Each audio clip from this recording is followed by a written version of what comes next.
Hey there, friends. Welcome back to Second Star to the Left. I'm Michelle, and this is my daughter, Billy. Hi. And here's where we share board game reviews, ramblings, and a few wrong turns along the scenic route.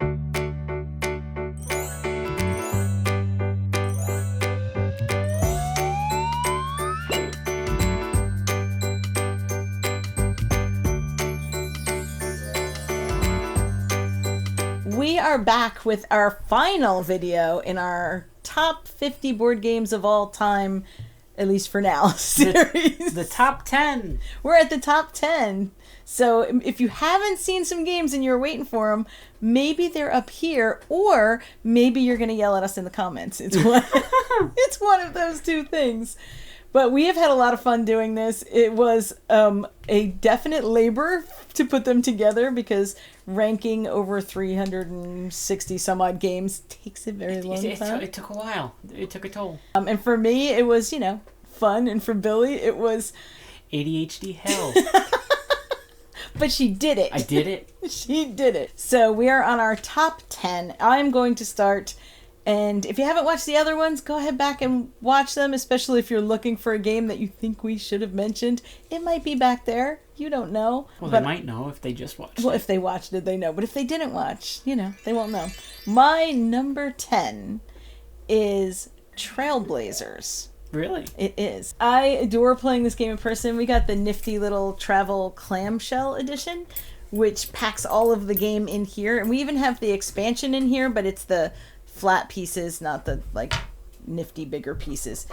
It's a wonderful game of connecting paths to for boating, hiking, and biking. I think it's biking. I don't know. It's red and orange and blue. This is your top 10 game. It is. This is my top 10 game. You don't even know. But I've played this game in person. It also works really, really well on Board Game Arena. And again, if you're not in Board Game Arena with us, send me a message in the Discord. We'll put you in the group. You can request games. I pretty much say yes to any game that gets requested. Doesn't mean I'm going to do well at it, but I will play it. You often don't do well at it. I often don't do well at it. But Trailblazers is a game by Ryan Courtney, and that was also Curious Cargo, which I wanted to love very, very much, and has been on the cull pile and back off the cull pile like 3 times because I can't part with it. But this is a version of that kind of path making that I enjoy. Not sure how closely related they are. Well, you're making little paths. I mean... Okay. Okay. Just, okay. Okay. But Trailblazers is a nice, quick, easy game that you can bring anywhere or play online, and it is my number 10. What's your number 10? My number 10 is... I almost read my number 9. Haha. My number 10 is Mythic Mischief. Oh, yay! You seem caught off guard. Is that not on your list? No. That hurts a little. I don't know how that's not on my list, though. That's one of my That's one of my top 10 of all time. Oh, you know what? There's going to be a lot of my top 10 that aren't on your list. I'll bet they're somewhere. So, why Mythic Mischief? Because I really like the asymmetrical nature of all the different factions and the cliques in the little school. And the art is adorable. I don't know, something about the movement and planning around the moving of the... is it librarian? Tome Keeper, that's the word. Oh, it's your one top 10 game and you don't know?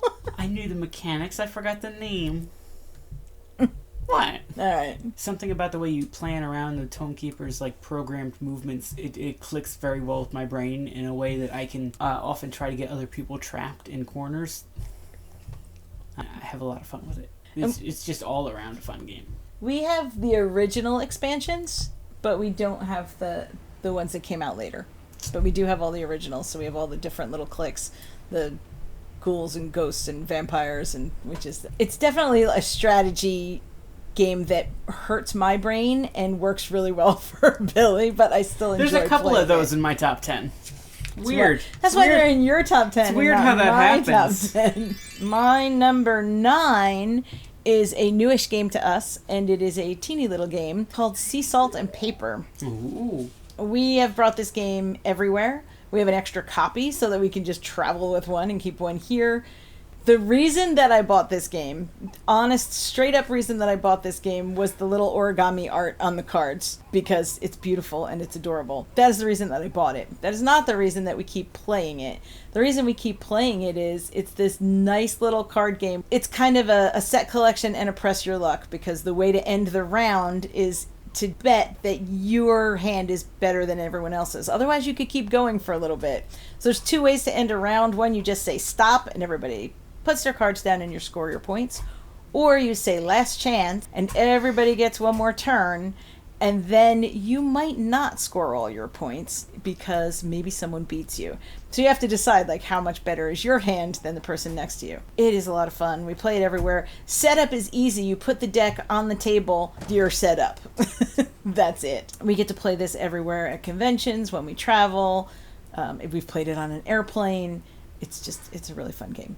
You haven't played it as much as I have because I've played it. You played it an insane amount. I play it on Board Game Arena all the time because it works really well on there. But yeah, I played it, and that's why it's at number 9 because I played it an insane amount. Fair. All right, what's your number 9? My number 9 is a game that you called Beige. It's Guild of Merchant Explorers. That's my number 9. I mentioned of all time. Of all time. I just mentioned it was beige. I didn't say that was its defining characteristic. It was implied. It's a great game. It is. It was one of our, I think it was, 2023? It was like our biggest surprise game. The one that we put on the table. I have no sense of time. I don't know when things are. But the one that we put on the table and didn't really expect much from it at all. I played it at Gen Con. And you got all the rules wrong. And I got some of the rules wrong. And then I came home and taught Billy, and with the right rules. The right rules. And allegedly. I would never know. Would you never know because you don't read the rules? You make somebody else learn all the games? Yes. Okay, just clarifying. Oh, no, yeah, yes. Why Guild of Merchant Explorers? I like the way that between turns you're working to leave milestones that you can build off of in future turns, and there's a very good sense of progress and accomplishment, I think, that is very visible on your map as you go. It's good. I will say the only thing I don't like about this game is the money, and you're constantly fiddling with it. I would have liked a better system for the money, but that's nitpicking at this game. Yes, it is. Yes, that is nitpicking. Okay. This game is wonderful. Just forget about that. It's fine. You were dumb. My number 8 is one that has been on the list for a while now, probably since we started doing this, or soon after. When did we start doing this? 3 years ago today. Today. You mean the channel. And that is Land vs. Sea. That's a good game. Which, for a while there, would have been in contention for my number 1 game. I love Land vs. Sea. Even though you have no ability to tell land from sea. No, I can play as the land. I just can't play as the sea. Which is essentially the same game, but my brain doesn't work that way. It's the exact same tiles. Just the patterns are a little different. I think you have 2 tiles to start with, and then you're just take a tile, place a tile. That's it. Mm-hmm. You're building islands and or apparently seas if you play as the water that will score you points for treasure that's on them or score by size. And it's beautiful art. It's a really simple game to teach anyone because it's just put the tile down and connect the land pieces or the sea pieces. And it's got that medieval map art on it that I absolutely adore. And it's just a really easy game to take out and play. I often find myself, though, like standing up over the table so that I can see the whole map, and I get very excited when we play this game. Yes. But yeah, Land vs. Sea, which we haven't played in a while, but True. Remains all the way up there at number 8. What is your number 8? My number 8 is my very favorite trick-taking game. That is Fox in the Forest. Oh, I was like, didn't we do your favorite trick-taking game? No. But no. Fox in the Forest. We did my second highest trick-taking game. This is the highest. Was Fox in the Forest the first trick-taking game I ever showed you? I think it is my first trick-taking game. Because you refuse to learn Pinochle. Pinochle is dumb and I hate it. It has no theme and it's not fun. Why Fox in the Forest? I really like... you sometimes get very greedy when you play trick-taking games, and it can be very easy to kind of goad you into winning too many hands. And then immediately after that, you'll be so cautious that you won't take nearly enough, and I can win by getting more than you. Sure. I win this game sometimes. No, you do. Because it's trick-taking, and you've been playing that kind of game all your life, and I have not. This is my first trick-taking game, but I since then, you like other trick-taking games. Oh, tons. Yeah, there's others on my list, even. Except for the one... Like Tournament at Camelot, and technically not Campy Creatures, even though it feels like one. Except for the one that's at the very, very, very bottom of my list. Yeah, because I never actually got a chance to play that. You played like 2 hands of it and decided you hate it. You never even finished a game of it. Because it's terrible. I'm not going to tell you what's at the bottom of my list, but I may be able to be convinced to tell Discord what's at the bottom of my list. So if you're not on our Discord, you might want to hop in for that conversation. Fox in the Forest is a trick-taking game where all the odd-numbered cards have powers that allow you to do things like trade a card or switch the trump suit, but there's a penalty to be had for winning all of the tricks. If you win all of the tricks, then you're not going to score as many points. So it's a really clever way to play a really quick 2-person trick-taking game. And I think for me, it was the first time that I played a trick-taking game that was designed to be for 2 people. We've ever modified games to be for 2 people, but it was the first one that was designed for it. My number 7, we've already talked about a little bit, and that is, yes, it is a polyomino game with 2 levels, and that is Paris, la Cité de la Lumière. That's such and a nice game. Yeah, I'm not going to talk about it too much since we did talk about it, and you can hop back in that video, but it is a polyomino game that works on 2 levels. First, you're building out the cobblestones to allow you to put the buildings in, and you're trying to arrange them so that your color builds the shapes you need for the buildings. And then you're putting the buildings on the board in those spaces and making sure that they're lit with the lights. It is absolutely beautiful. It can be a mean little polyomino game, or I guess you could play it nicely. It continues to stay up in my favorite games because of that multi-layer. I just really enjoy the vibes of the game. It's beautiful. It is a beautiful game that lulls you into thinking that no one's going to come and make it so that you can't build your buildings. But they will. Well, I don't know. It's a dark city street in the middle of the night. Maybe you should be careful. What is your number 7? My number 7 is time travel chess. Oh, no. That Time You Killed Me. I have a lot of fun with, and I think you should talk about. I love That Time You Killed Me. I picked it up at PAX a couple years ago, just like on an impulse buy. Brought it home, and it just became That Time Billy Killed Me. It is like a tiny little chess game that's played in the past, present, and future, and what you do in the past affects those other 2 boards, and so you're trying to push each other off the board. No, you can travel to the past, but you have to clone to go to the future, or you can travel to the future, but you have to clone to go to the past. I forget which direction it is, but there's different mechanics for going to the past or the future. So there's this, you can do you plant a seedling in the past, and in the present it's like a shrub, and it's an obstacle and a blocker, but in the future it's a big tree that you can push over and kill someone with, and all of these 3 states of this thing are on all 3 boards at the same time. Unless you plant it in the present, and then it can only grow to a shrub because it doesn't have the ability because there's not enough time for it to become a tree. Yeah. There are little modules like the seeds and the trees. There's also elephants in little bowler hats. That's adorable. And I think the other one is monuments. It's a really good It's game. a very strategic game. You should play this game. I have played it on Board Game Arena. It didn't work as well for me on Board Game Arena. It's harder to see all 3 boards unless you have a really big screen. But I also didn't have a real sense of which board was which and how it was progressing until we got almost all the way through. I think it is much easier to play in person. It is. You can play it on BGA, but I would recommend playing it in person. Once you play it in person a bunch of times, then you might want to hop on and play it, but it is a little more difficult on BGA. My number 6, I think, is probably higher on your list, but should be in your top 10. And that is a game of cute little kittens. And it is Boop, or also Boop in the Halloween version, or the upcoming Boop the Halls, which we will obviously also get. It is a game that I thought was just going to be like tic-tac-toe, and I didn't really care too much about it. I almost didn't buy it. And then I just snagged one of the last copies at the convention and brought it home. And we instantly fell in love with this game. It's so good. I'm assuming that we're going to talk about this a little bit later. We might. There's a pretty good chance. So you should know that pretty much you're just trying to boop little kittens and cats off of a quilt on a bed. Yeah. And we will probably explain more about that in a little bit. A couple of minutes. Your number 6? Number 6 was once my number 1 of all time. It has fallen. It has not so much fallen as other things have risen. It's not that I like this game any less. It's that I have found other games that I love just as much, if not more. So it's fallen. Not in my opinion of it has not fallen. Okay, what's your number 6? It is a. They share a spot on the list because you are bad at making lists. But I would have put them pretty much back to back anyway, so it works. Mm-hmm. It's Evolution and Oceans. Which one do you like better? I think thematically I would have to go with Oceans. Mechanically, I love them both for different reasons. They have some interesting mechanics, especially the Cambrian explosion is very fun.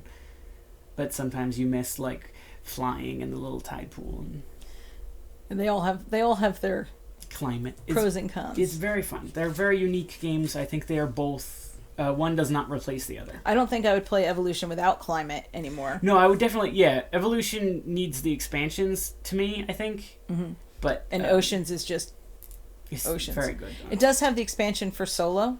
It does. So we do have that. Oceans is a game of building out species of fish and making sure that they survive. Well, not necessarily fish. Also, like marine mammals or ocean stuff. It's a game of building out whatever weird thing jellyfish are. Ocean stuff, and making sure that all of those species can coexist in the environment that you're creating, and that they can remain fed and not go extinct. Yes. So it is a very clever it's evolution, game. but underwater. It's evolution, but underwater. It's beautiful. We have the really pretty acrylic fish to go with it. Do. So they look like candy. Mm-hmm. Don't eat them though. I would never eat fish. You eat Swedish fish all the time. Candy fish are fair game. Candy fish are fine. Any other fish are out. But yeah, Oceans and Evolution, they share similar mechanics where you're building out species and giving them traits that might help them adapt or protect them. I don't think I could pick one over the other. So I think it worked out that in your list making, you completely forgot to separate them together. I think I prefer the theme of Evolution, but I like the mechanics of Oceans. And there's very, very small differences, but I think Oceans just kind of streamlined. Get it? Aha. Streamlined things a little bit, made things a little bit clearer. My number 5. Don't peek at my list. I can't read from here. I'm blind. My number 5 is another dual-layer polyomino game. Is it Barren Park? Barren Park's only got one level. You put stuff on top of that level. We don't have the expansion, so no, we don't. Yes, you do. Oh, yeah, but no. Yeah, you see? Yeah, but you're just putting it into the grid. That's not really dual level. It's 2 levels of polyominoes. Okay, by that reasoning, all polyomino games are 2 levels. Not if you don't stack. No, because you're starting building with a board. You're building the board piecemeal out of polyominoes. Anyway, my number 5 is Grand Carnival. Ooh. Which just got a reprint, so if you're interested in taking a look, you should take a look. Grand Carnival is a game of a carnival coming into town, and you not only have to build out the fairgrounds, but then build out the attractions. The unfairgrounds.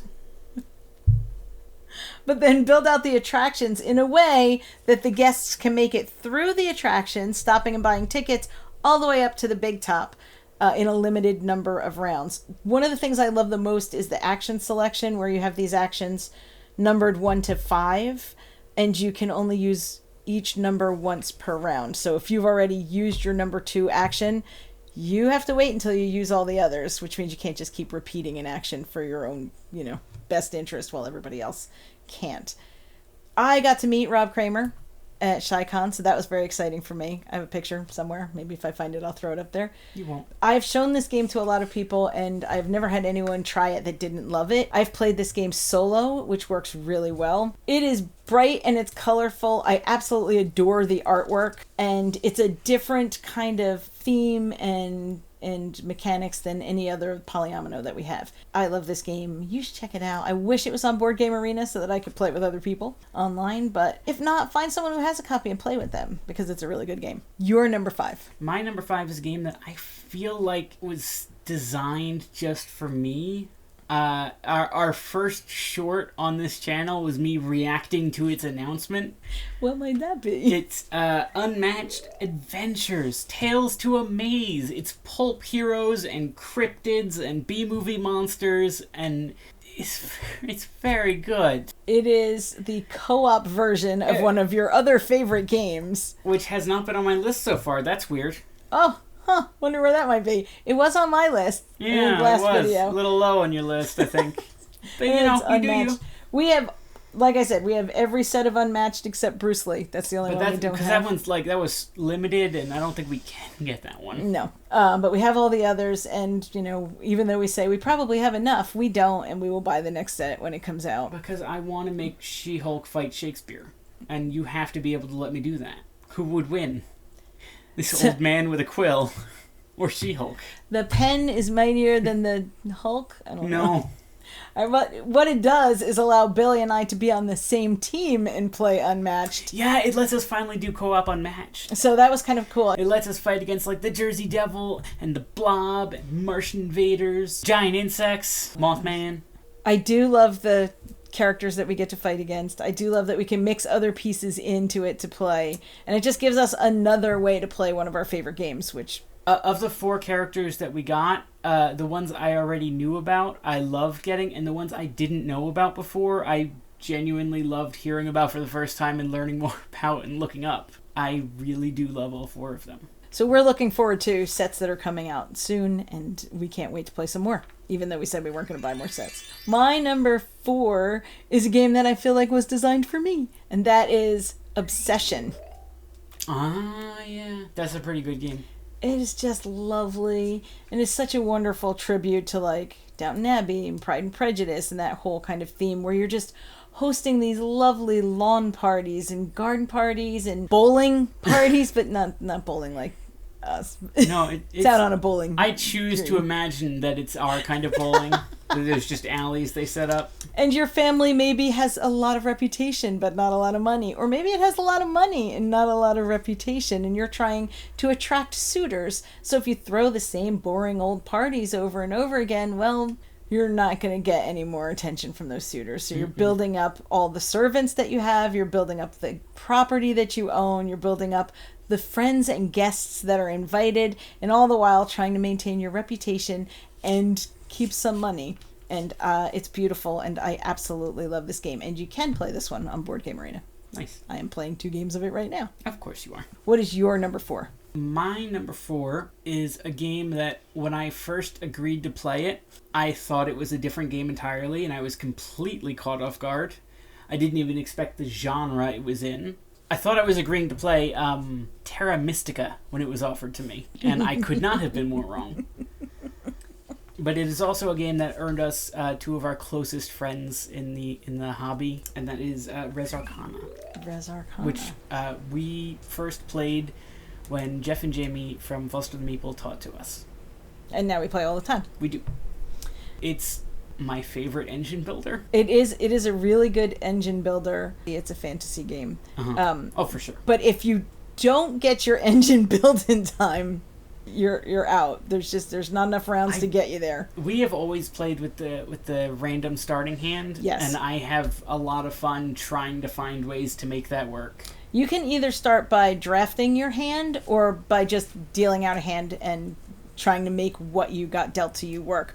I prefer just being given a hand and trying to make that work. So I think it's fun to try and see if you can make these things combine and how fast you can get this going, and what you should sell off for, it's very good. More gold, or it's really good. You're trying to buy the monuments and landmarks to try and get you more points, and things that you can build on with that engine builder. It didn't make my top 10. That's genuinely surprising. It is much lower on my list. I have incredibly good memories of playing this game and the people that we meet playing this game. I never win this game. And I don't... You have once or twice. I think once. Once. We've been playing this game for years. Yeah. I don't win this game. I do like engine building games. I prefer Furnace to Res Arcana. Furnace is very good. But they didn't make it up there into the top of my list. But I do enjoy this game. I will say that it is on Board Game Arena. It's much more difficult to play async. So if you can play it kind of live with people, that's better. But it does work. You can play it on there. My number 3 might come as a surprise to some people, because for a very, very long time, this game was my number 1 game. Oh, no. Oh, yeah. Done? It has fallen down 2 whole spots, which isn't a lot in the grand scheme of 300 and something games. I suppose. And I think that it probably fell because we didn't play it as much, as opposed to, like, me not liking it as much. And it was the subject of our very, very first Second Star to the Left video. And our first and a half, and because we had to re-upload it. And our first and a half, because the first time we uploaded a video, we uploaded it in the wrong ratio, so I had to take it down and then put up episode 1.5. So I'll link to it, but when you go to see it, prepare yourself. That's why it's episode 1.5. It's jarring. It was fun. I went back and watched it, and it's adorable. We still use the teleprompter, so that was fun too. Oh yeah, you thought it was a good idea to actually plan what you say. I wrote scripts. We just wing it now, as you can obviously tell. But my number 3 is New York Zoo, which remains my top Polyano game. I love New York Zoo. It is a race to fill up your zoo with enclosures that you fill with animals. Those animals breed. When they get filled up, you get to get an attraction, and you're just filling that board with habitats and attractions until your zoo is full. And maybe it's full of meerkats or penguins or flamingos or Arctic fox, and they have animeeples. It's adorable. I love the art. I love the pace of it. It plays well solo. It is now on Board Game Arena, so I can play it anytime I want. There's a reason it was my number 1 for a very long time, and I still love this game. What is your number 3? My number 3 is Boop, if you'd like to keep talking about Boop. Boop? I love Boop. Boop is a game of booping cute kittens and cats off a quilt on a bed. Like I said, I honestly thought this was going to be some kind of weird, like, tic-tac-toe game, and I wouldn't... It was just kind of themed, and it would be cute, and then we wouldn't play it anymore. It's amazing. We played Boop as much as any other game last year. Possibly more. One, because it's very easy to set up. You just put the little quilt out and start putting cats on it. But the idea is that you want to get 3 kittens in a row so that you can trade them in for cats. And when you get 3 cats in a row, you win. However, when you put a kitten or a cat down, it will boop all the other kittens or cats away by 1 space. Kittens can boop kittens, cats can boop kittens or cats. And so every time you put a piece down, it's spreading those other pieces across the quilt, and you have to try and think ahead to where they might get booped so that you can get 3 in a row. Sometimes games take forever because people are good at it, and it just keeps on going. And sometimes someone will win and you never saw it coming. Not oh no, I can't do something about it, but where did that come from? Because you get so focused on trying to make your sometimes own. that happens to you. Like, sometimes you have to be told, oh hey, by the way, you won. Well, I wasn't trying to win there. But no one can see it coming if you don't see it coming. I mean, like I said, we have the original, we have the Halloween one, which also has a little ghost that'll go through, and that adds another component. But it can also be played the same as the original, but which it can be played the same. Means I think I prefer the Halloween one just because they have little witch hats and they sit in little pumpkins. It's so cute. And Boop the Halls is coming, so we're going to get a holiday version. It is a great 2-player game that plays really quickly and is adorable, so even people who aren't necessarily inclined to play a game will wonder what that game with the absolutely cute cats on the quilted bed cover is, and they'll want to play. My number 2 is also a surprise to me because it should have been higher, although I think it was number 2 last time. At number 2, it's hard to say anything should be higher because, you know. I think it was at number 2 last time and it stayed there, but since we didn't officially do a whole list last time, only kind of the list for the year, we'll never know. And it is a game that Billy and I have championed for a very long time. It is a game that a lot of people associate with us, and that is Botnik. Woo! Botnik was the first time that we found a game that we wanted to tell absolutely everybody about. Yeah. We needed to make sure everybody we knew about Botnik. We love this little game. We gave away copies of this game. We would talk about it whenever we could. I'm sure that some people were like, oh my god, they're talking about Botnik again. It is a game about being a mecha botanist and trying to build out this pipeline that grows flowers and plants and vegetables. But mostly it's a game about connecting tubes and creating sets of colors and flowers so that And you can score the most points. You forgot the most important part, screwing over your opponent. Yeah, there is that. So you in order to get a piece into your machine, it has to first go out on the registry in the middle of the board. And that means that someone else can make you use that piece before you're ready, or someone can make you take a piece that you don't want. It's a really clever two-person game that takes about 10-15 minutes to play. The art is amazing. The cover is a little weird. Don't let that throw you. But the art on the tiles is just, it's beautiful. And it's a nice little small box that you could take anywhere. We will never stop championing Botnik. What's your number 2? My number 2, my penultimate game, is Unmatched. I forgot that we hadn't gotten there on yours because we did it on mine and then we did Unmatched. And then Tales to a Maze. But no, yeah, just regular old Unmatched, I think, is my second favorite game of all time currently. I will always be up to play it. We have a lot of Unmatched. So, all right, what's your two questions? What's your favorite character, and then what's your favorite set? Those are two different questions. They are. My favorite character might be the Raptors.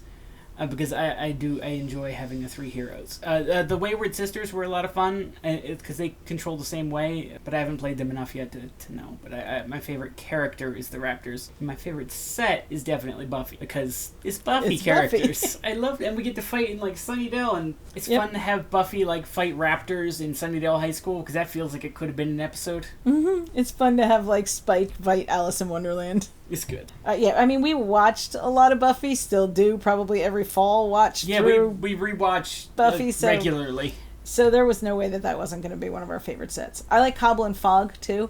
That's good. And that was our first one, so there's a lot of connection to that one. Mm-hmm. But yeah, we play all the sets. We have the battle boxes, so we can take each little cube out and play whatever one we want. We already filled those. We're going to have to get another one. Yeah. But Unmatched is a really good game. It is a little bit lower on mine, but it's still up there. We are going to put out our tournament that is coming. Like I said, the beginning of it's been filmed for almost a year, and we haven't played the finale. So we're going to play the finale and film it. And then Billy is going to make a list of the sets she wished they had for Unmatched. Oh, just me? Well, I'll make some, but you have a much longer list than I do. More detail, probably. So we will share our wish list for that. Do you know what my number 1 is now? I should be able to, but I have poor short-term memories. I don't know if it's already been on your list or not. My number 1 is a game that I knew I wanted the absolute second that I saw it. Broom Service?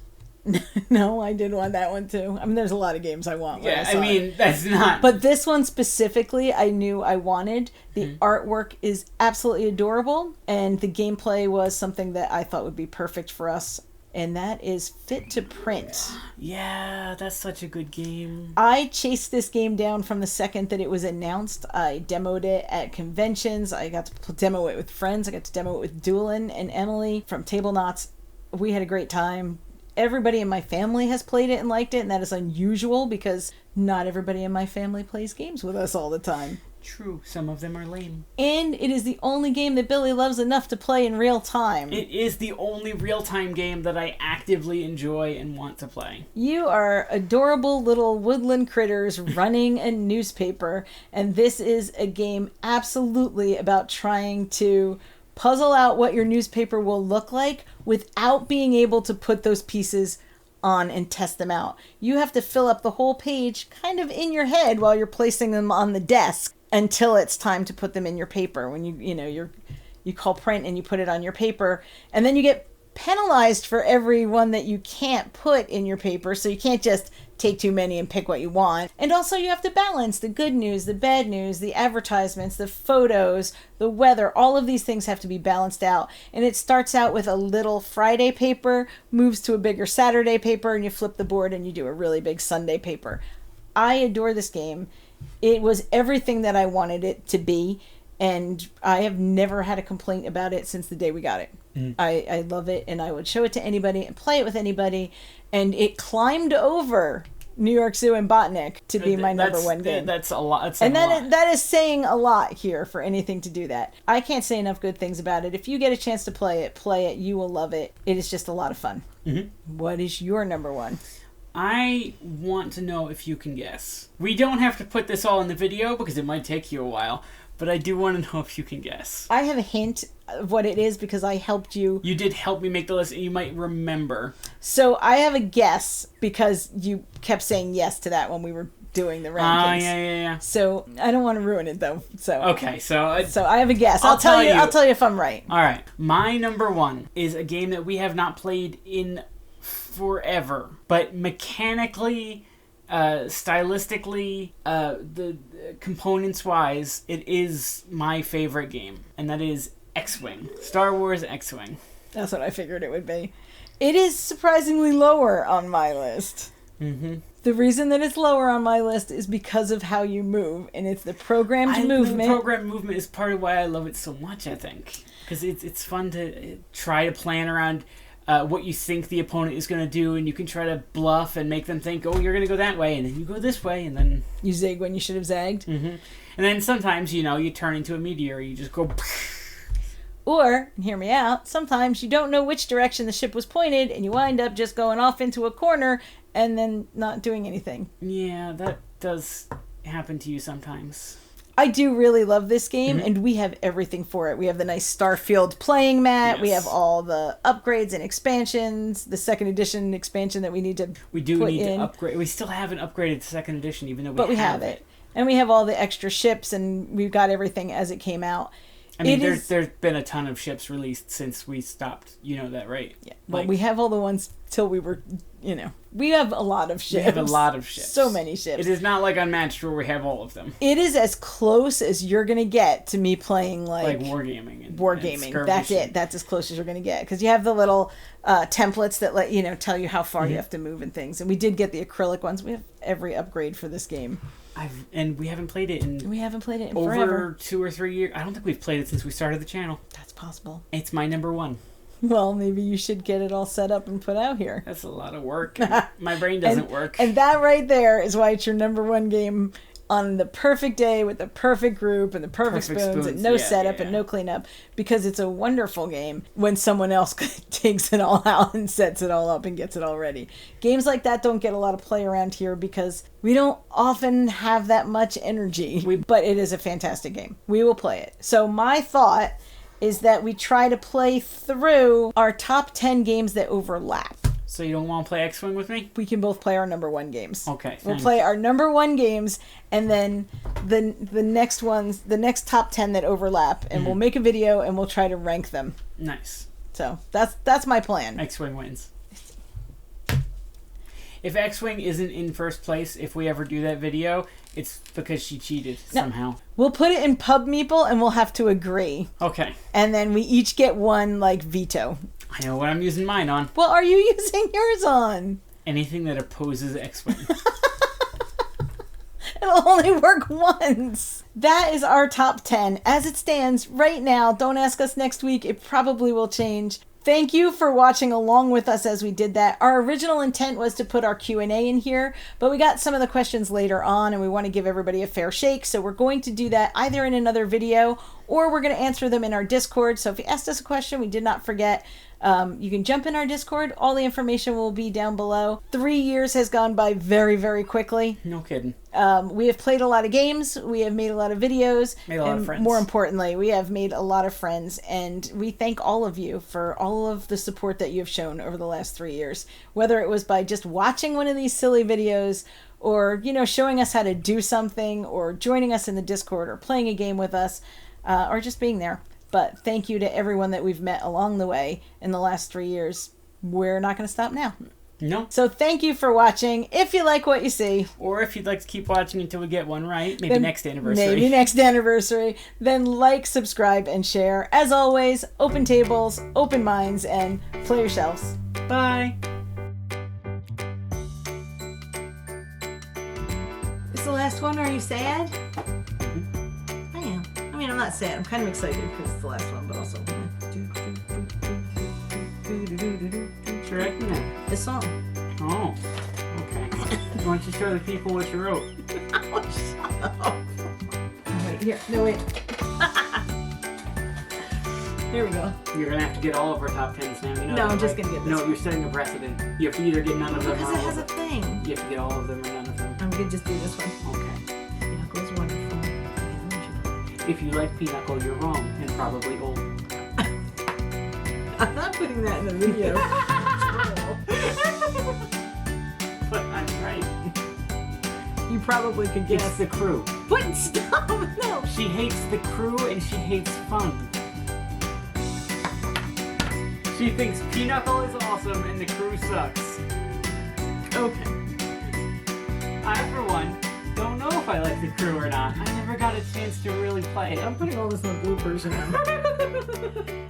I'm not going to tell you what's at the bottom of my list, but I may be able to be convinced to tell Discord what's at the bottom of my list. So if you're not on our Discord, you might want to hop in for that conversation. What's at the bottom of my list?